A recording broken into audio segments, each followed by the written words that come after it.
जंगल में चारों तरफ सूखा ही सूखा पड़ा है, कहीं भी खाने को एक भी दाना नहीं है।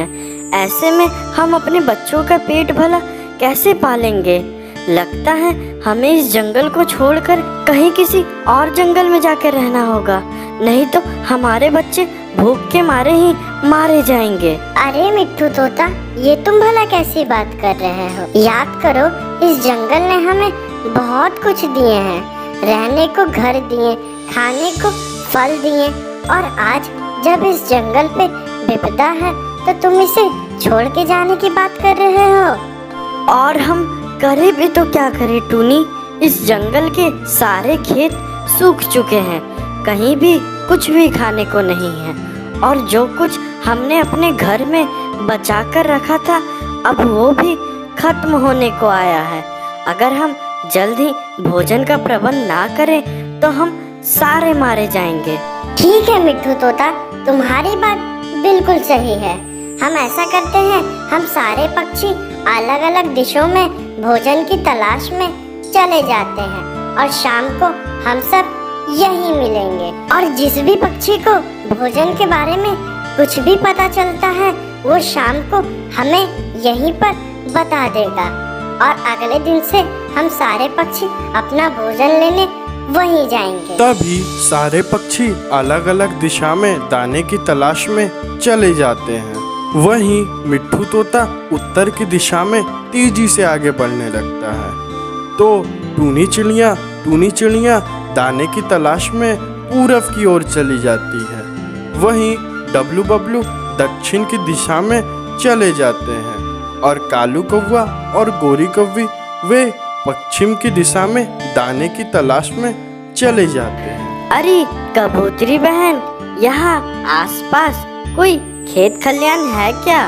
दरअसल मैं उत्तर की दिशा से आई हूँ। उत्तर की तरफ सारे खेत खलियान सूख गए हैं, वहाँ खाने के लिए एक भी दाना नहीं बचा है, इसलिए मैं दाने की तलाश में निकली हूँ। इधर आसपास कोई खेत है क्या? नहीं मिट्ठू तोता, हमारे तरफ भी वही हाल है। इधर के भी सारे खेत खलियान गर्मी के मारे सूख गए हैं। कोई बात नहीं कबूतरी बहन, हो सकता है मेरे साथियों में से किसी को दाना मिल गया हो।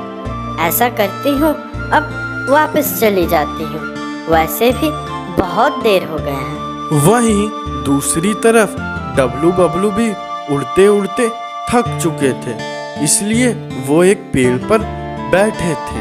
अरे डब्लू भाई, मेरे पंख तो अब बहुत दर्द कर रहे हैं। हम काफी समय से दाने की तलाश कर रहे हैं, लेकिन हमें दाना तो नहीं मिला, लेकिन मेरा पंख जरूर दर्द कर रहा है। लगता है अब मैं वापस घर नहीं जा पाऊंगा।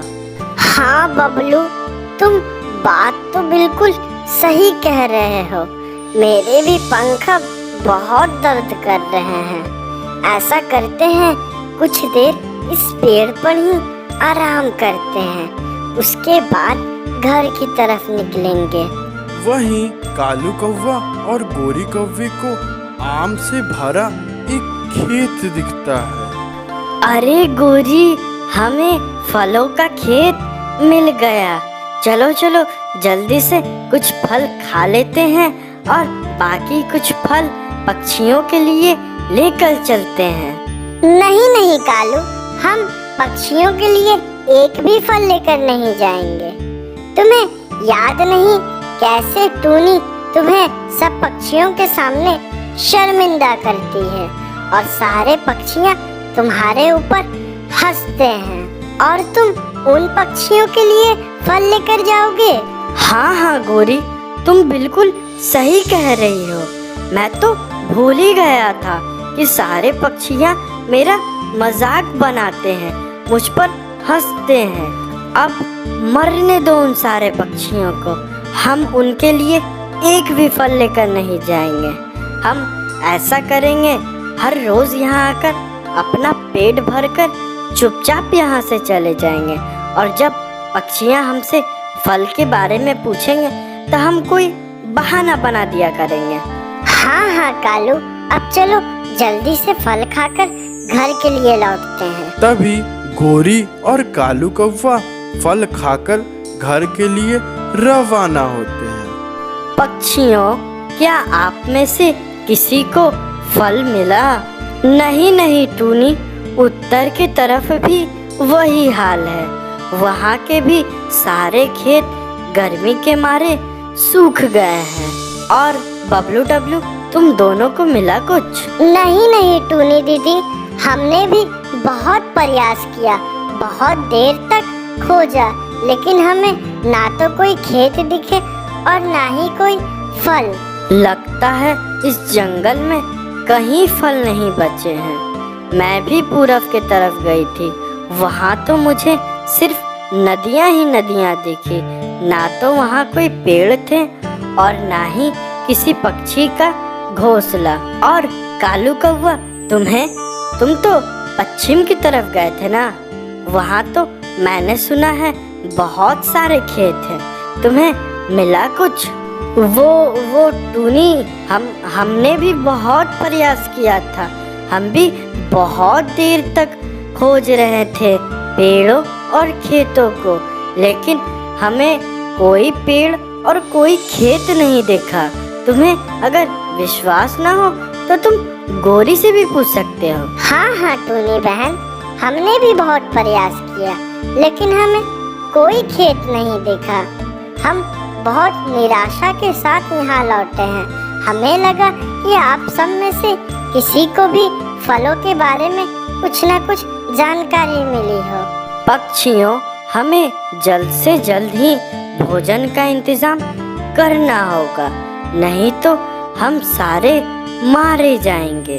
अगले दिन फिर से सारे पक्षियाँ दाने की तलाश में निकल जाते हैं। अरे कालू, कितना आनंद आ रहा है। सारे पक्षियों को ऐसे परेशान देखकर बहुत मजा आ रहा है। हाँ हाँ गोरी, तुम बिल्कुल सही कह रही हो। मेरा मजाक उड़ाते थे ना ये सब, अब देखो कैसे इन्हें मैंने मजा चखाया। अच्छा चलो चलो, अब बहुत देर हो गई, हम चलते हैं यहाँ से। ऐसे ही दिन बीतने लगते हैं। अरे मिंकू बहन, देखो ना, मेरे खेत में चोर ढुक आए हैं। वो हर रोज मेरे खेत से आम को खाकर वहाँ से भाग जाते हैं। अरे चील बहन, क्या आपने उन चोरों को देखा है? नहीं नहीं मिंकू बहन, मैं जब खेत से चली जाती हूँ तब वो आते हैं और खाकर चुपके से वहाँ से चले जाते हैं। तब आप एक काम करें, आप सारे आम में थोड़ा थोड़ा जहर छिड़क दें। ऐसे में अगर वो फिर से आपके आम को खाने आते हैं तो वो जहरीली आम को खाकर वहीं मारे जाएंगे और आप अगले दिन से ही बेफिक्र अपनी खेती कर सकेंगे। अरे हाँ मिंकू बहन, आपने तो बहुत अच्छा आइडिया दिया। मैं ऐसा ही करूँगी।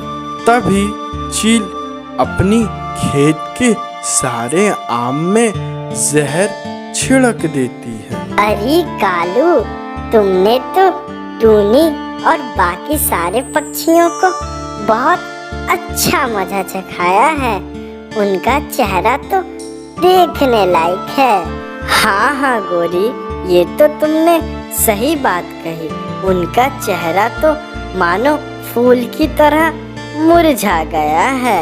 लेकिन शुक्रिया तो तुम्हारा गोरी, अगर तुमने मेरे बदले के बारे में मुझे याद नहीं दिलाती तो मैं तो बुड़बक सारे आम को टूनी को ले जाकर दे देता। अच्छा कोई बात नहीं कालू, आओ चलो आम का मजा लेते हैं और वापस से जाकर वे सारे बेचारे पक्षियों का मुरझाया हुआ चेहरा देखेंगे। बहुत मजा आने वाला है। तभी कालू कौवा और गोरी कौवी जब उन जहरीली आम को खाते हैं तो वो मारे जाते हैं। तो बच्चों, इसे कहते हैं जैसे को तैसा मिलना। अगर आप किसी का गलत करते हैं तो भगवान आपकी किस्मत में भी कुछ बुरे चीज़ लिख देते हैं और आपको भी उनका अंजाम भरना पड़ता है।